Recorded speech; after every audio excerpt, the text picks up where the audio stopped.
Hello and welcome to the all-new radio and television business report inFOCUS video podcast. I'm Adam R. Jacobson, the editor-in-chief here at Broadcast Media's balanced voice for business, regulatory, and financial news every business day. You can find us online at RBR.com. The inFOCUS video podcast is presented by .fm, streaming social podcast to broadcast. To get a .fm domain name, by heading over to get.fm today.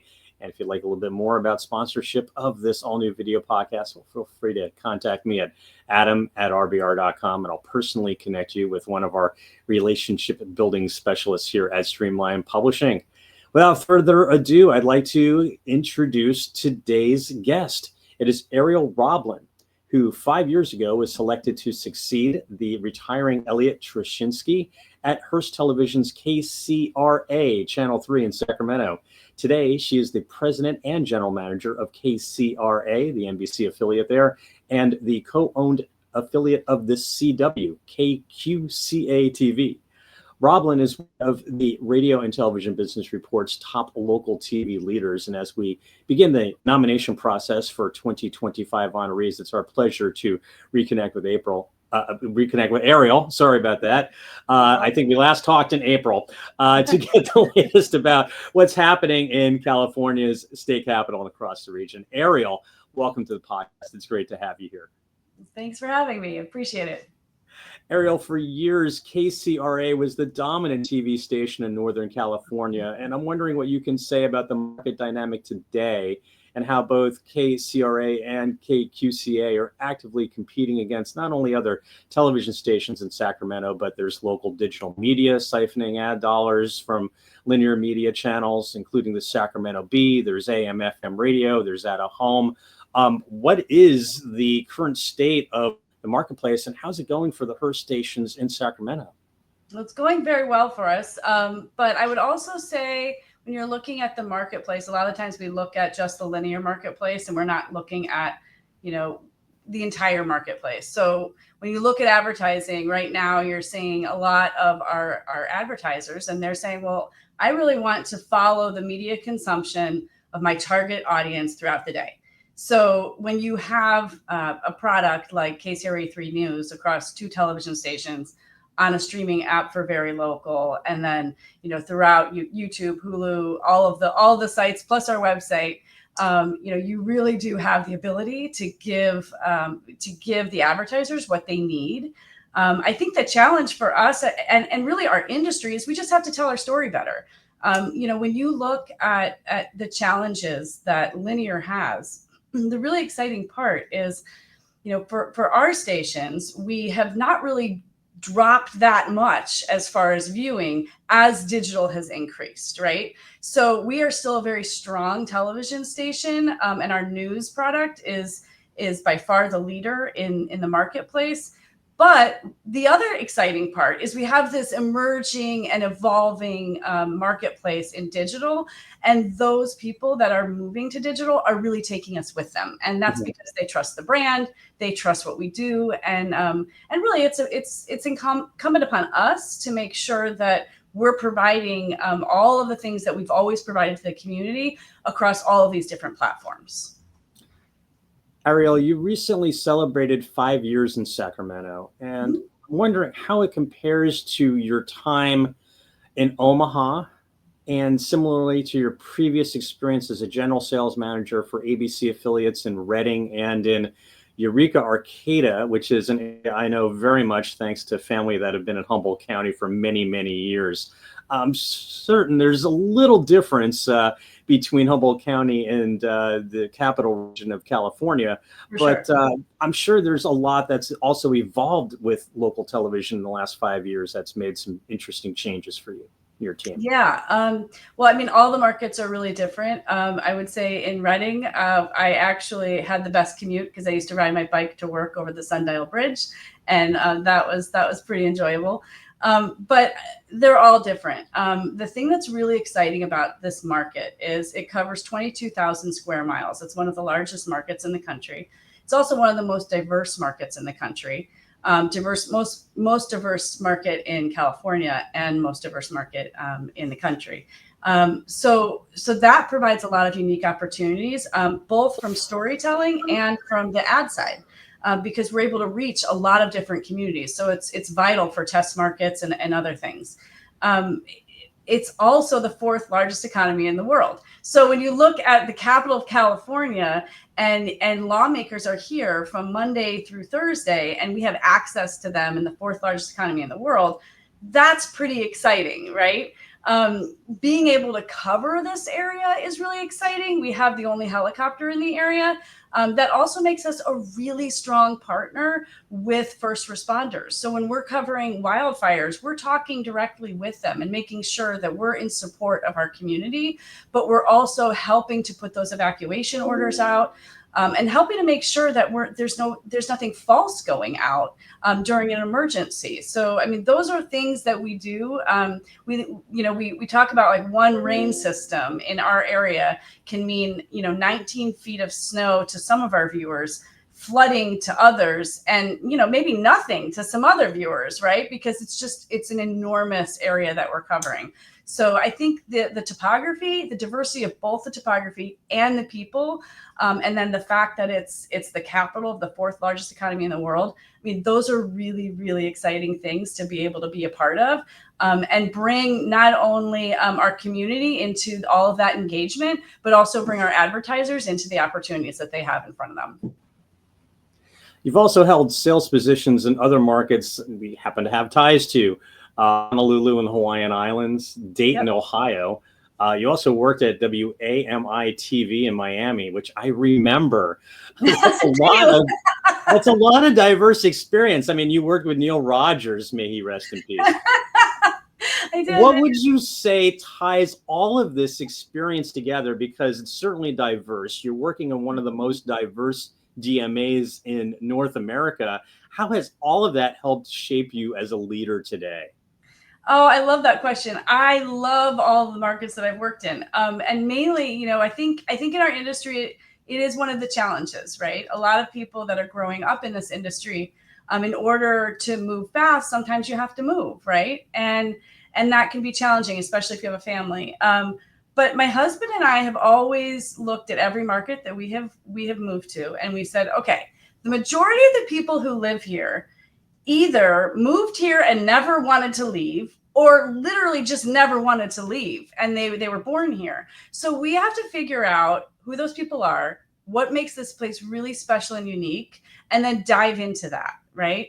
And when you do that in every market, what you get is this incredible gift from your community of teaching you about different cultures, about different histories that no one ever knew unless you were born there.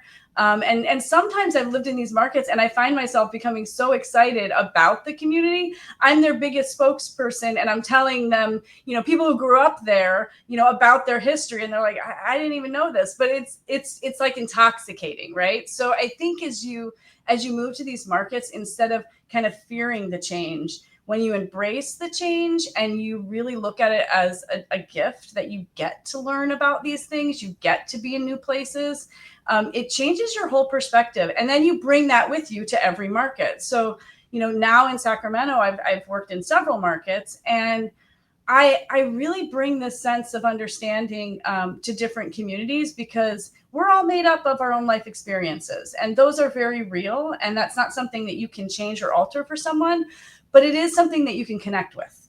And so I find that that kind of levels the playing field for everybody when you accept that everybody's got their own story, right? And every town and every city has their own story. So it's probably also why I just love our industry, because telling stories and understanding it is pretty great.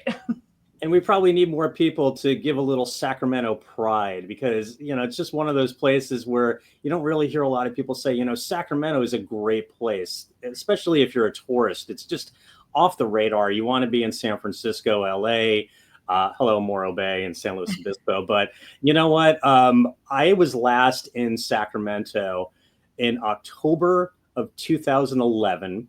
I was working with a now defunct radio station ownership group. Hello, Angie Balderas. I'm I love sure it. that there's been a lot of change since 2011. And before we take a break and go to our sponsor, I'm just wondering what you can tell us about the Sacramento of 2025 compared to maybe that of 15 years ago, and how the two Hearst stations remain key connection points for everyone in Sacramento, but also Stockton, Modesto, going north toward Chico, for news, information, sports, entertainment across this vast marketplace. Yeah, I am a great spokesperson for Sacramento. I'm actually on the Visit Sacramento board, and I'm going to be the chairperson for the Sacramento Chamber. I love this town, and one of the reasons and the things I think that is probably grown the most really is the awareness of how special our food culture is here as well. Not only do we have all the lawmakers here, and big decisions are being made here. People from all over the world come to our town to do trade deals and to figure out how to meet the lawmakers. But now we have this food industry, right? So we've always been able to feed the world. That's something that we've done in our market. We just have an incredible growing season and really, really great farmers and growers. So when you combine that with this knowledge of our chefs now, and the chefs and the community that we have of these incredible restaurants that we have, plenty of Michelins, James Beard, all of these great restaurants, but also really, really niche, small, like we just do one or two things, but we do it better than anybody else kind of places. I mean, that makes this a really livable, exciting city. And Sacramento is actually hosting in September. We're going to be hosting Terra Madre, it's Terra Madre of the Americas. And Terra Madre is a festival in Italy that's been going on for 30 years. And it's all about slow food.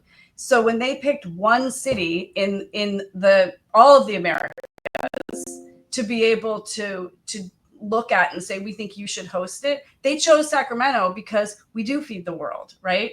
So this is this incredible time right now for us to talk about how do we level up what we do with all the diversity, with all of the excitement that we have. We have incredible opportunity here. And quite frankly, yes, San Francisco is wonderful. I have family that lives there, but they also love Sacramento. So there's something about it that I think is very up and coming. And I might even get many of them to move here. All right.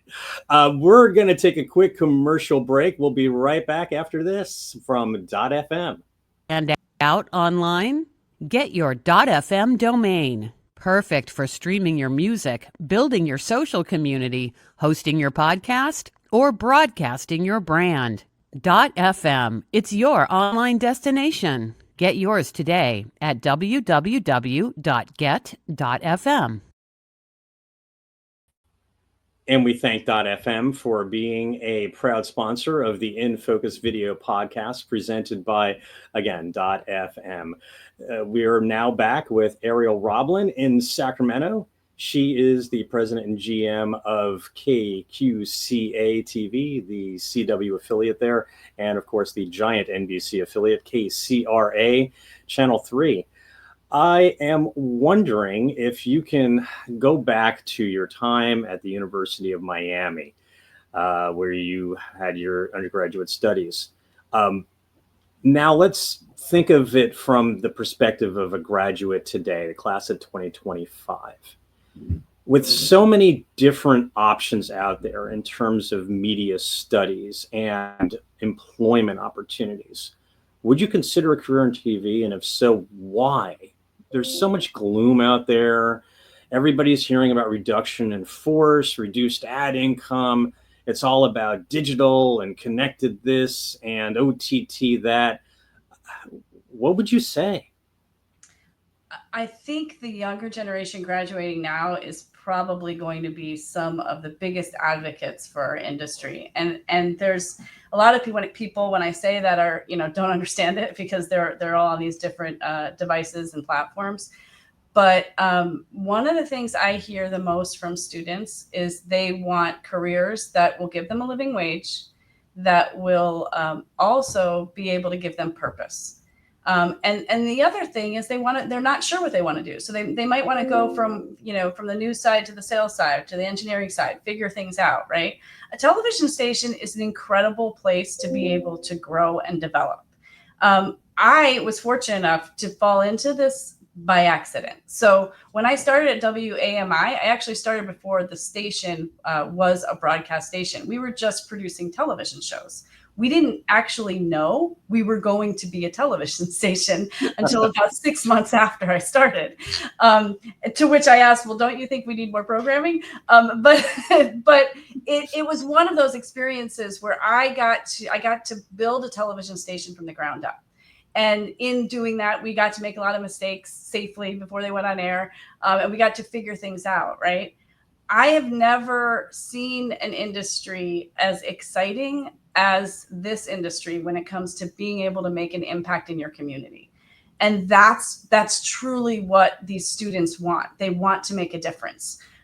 When I wake up in the morning, I get a chance to do that every single day, and not just in a little way, in a really big way. And I do that through a variety of different areas.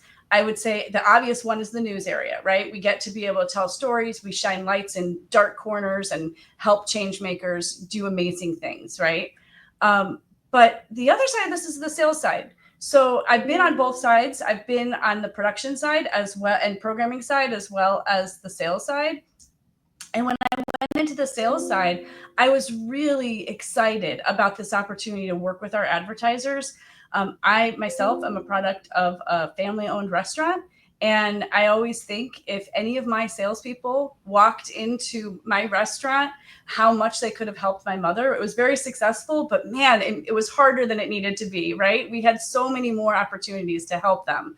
So I'm really connected to this difference that we make in the community through really helping our advertisers and helping them to, hire more people, be stronger, open more stores, but also send their kids to college, right? Like their own family dreams, right? We can do that in our industry in a way that very few people can. So you're making a difference both on the economy side of your town, and you're also making a difference on making things right and helping to change laws.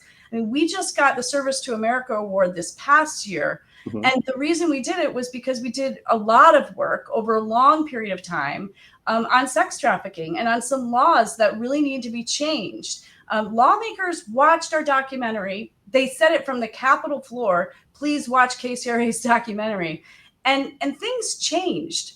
So to be able to change laws to help protect children in the most populous state in California, I mean, these are huge opportunities. And the last thing I'll say about this younger generation and what they're looking for, they're really, really smart when it comes to media and when it comes to making sure that they understand sources. That's becoming more and more the question. They understand what deepfakes are, and that is what they're talking about, and they can identify them better than a lot of us. So when you kind of flash forward to the future and you think, okay, who's going to be able to, debunk these deep fakes? Well, if my main anchor is seen on YouTube saying something that is incorrect, right, because it is a deep fake, where do you think they're going to go? They're going to go straight to my website. I'm the only place that they can actually verify that that is true. And it's the only place that there's someone living in their community who's telling them what's really going on. And I've always thought that providing good information is always and will always be a really good business. So I think this would be perfect. And I actually think we need them now more than ever to come into our industry and help the growth of the industry and the trajectory, because truth matters. And that's what we do. You just mentioned something about the Service of America, and I also wanted to note your recent Emmy win. And I also wanted to mention a special collaboration between Hearst's newspaper in San Francisco, the San Francisco Chronicle, and your TV station. I know that it resulted in a major investigation area of fireworks purveyor. I'm wondering how you can share a little bit about how two legacy linear media operations are coming together and helping to at least, put their stamp on a digitally delivered news environment where, now you're actively competing in a space against all of these citizen journalists and all these other places where, Ozzy Osbourne passed away on July 22nd. How did I learn? I happened to be in a bank and someone got an alert on their phone. That's just the reality we live in. But if you want more, if you want that extra added information, then where are you going to turn to? That trusted news source. And I would think that it's KCRA in your marketplace.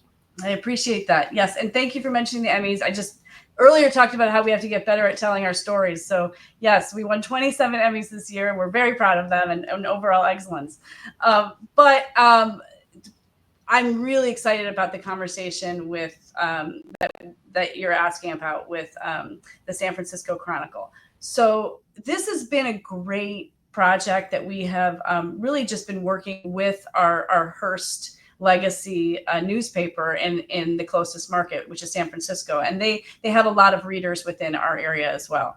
I think one of the exciting things about this partnership is we both come at it with a deep respect of each other's mission and what we do and how we serve the community, and also how we do our work. Newspaper does do things differently than television, and television does do things differently than newspapers. It's just how it is. But they both actually provide a really incredible resource and a way of storytelling that our viewers love, and they love them both. So when we're able to collaborate, for example, on the fireworks, so just recently, a few weeks ago, we had an awful tragedy where there was a fireworks warehouse that exploded several times. It killed 7 people in Esparto, California. And it's horribly tragic. What has, when this came about, there weren't a lot of answers as to why it happened. And I would say some people might say, that's tragic. I guess that could have happened with a fireworks warehouse and, containing that many.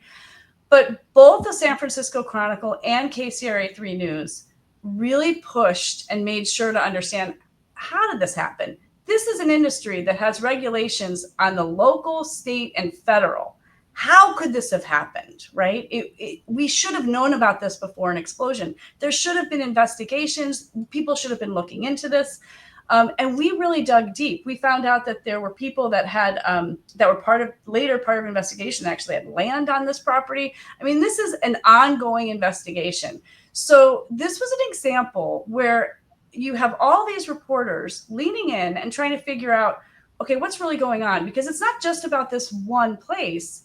It's also about the 7 people that died and their families, but it's also about their entire community and what was at risk. There's dry grass all around that area. And guess what? If it's happening here, where are the other warehouses and fireworks? Because if regulations aren't being adhered to, that could be anywhere, right? And not just in California, anywhere in the country. So we have to make sure that we're all over this. And we know that when we're on YouTube and everywhere else, I mean, we have people in Australia watching us, right? So, I mean, this is a big mission to cover this, right? Because we don't want this to happen to anyone else, not just in our viewing area.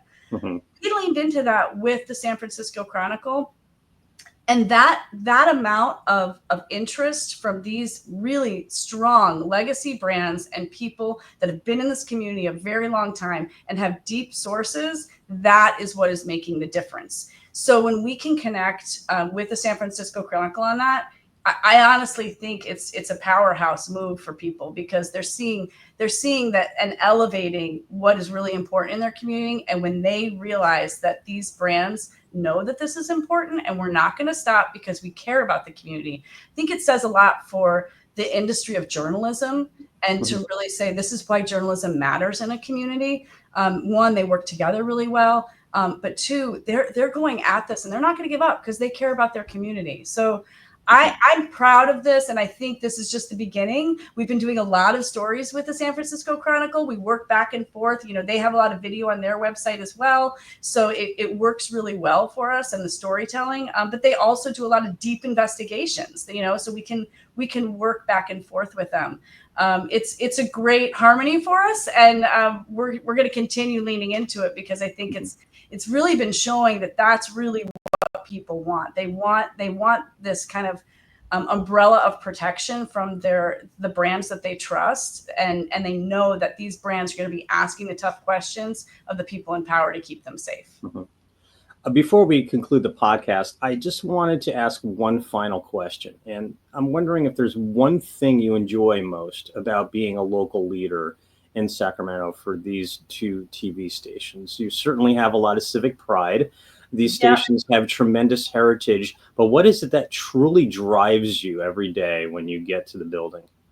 Yeah, I think it would be our people, our purpose, our culture and our company. I can't say enough about the people that work at the station. They are committed to making a difference. And, it's the kind of team that when things get hard, they really shine. I mean, they shine normally, but when things get hard, that's when they really shine. And that really comes from this deep commitment that's genuine to everyone here. And how do we make a difference in our community? And then when you look at the culture, that's everybody, right? We got to take care of that. I walked in here, there was already a wonderful culture under Elliot and being a Hearst station. But when you also have a company that is going to give you the resources, like the helicopter and all these different things that we do, right? The people, the reporters, the investment. And they do that because, Hearst is special in that way. The people running our company and running Hearst Television worked at a television station. They get it. They know what it means when something is going on in our market. One of the things about this company that I love is because my bosses have been here and know it and have been in my shoes, they'll give me a ring and just ask me, okay, how are you doing? Because they get it, right? So that sets a tone for everybody, right? We're supposed to be connected and we're supposed to support each other. And that means not only resources, but it also means making sure that we can look each other in the eye and go, all right, this is really important work, but we also know it's hard work. So how are we going to move forward? I think it's a special place. And that's from the company down, but KCRA has always been a legacy television station. KQCA is an incredible station as well, which has KCRA News on it, original programming there. So I would say I can't imagine a place better. And I know I've probably said that at every station I've worked at, but they just keep getting better. And I'm really proud of every place I've worked at, but I can't say enough about this station. It's an impact station. That is wonderful words and a great way to conclude our interview. As we do have a little bit of time, I have to ask, you had mentioned something about a family restaurant, and I'm just curious as to what that enterprise was. And on the subject of food, look, I mean, you lived in so many different places. So what do you miss most? A cafecito, a great Omaha steak, or some fresh lilikoi? Definitely, I would say the cafecito and the lilikoi. My mom's restaurant was the first vegetarian restaurant in the state of Ohio. So that's how I was raised. Creative and passionate. All right, Ariel, Roblin, it has been such a pleasure to get to know you and to have this conversation with you and to share it in our inFOCUS video podcast. I hope we can do this again sometime. Me too. Thanks so much. It was a pleasure. Thank you. And we want to thank you, the viewer, for tuning in and watching this all new radio and television business report inFOCUS video podcast, which is presented by .fm, streaming social podcast to broadcast. To get a .fm domain name by heading over to get.fm today. And the inFOCUS video podcast is copyright 2025 by Streamline Publishing, produced and distributed on the StreamYard platform. From Boca Raton, Florida, headquarters of Streamline Publishing and Radio Inc., the radio and television business report, Plain Air Magazine, and the Fine Art Connoisseur Magazine, I'm Adam R. Jacobson, and be sure to find us every business day at rbr.com for the biggest news from Washington, Wall Street, and your street. Take care. Bye-bye.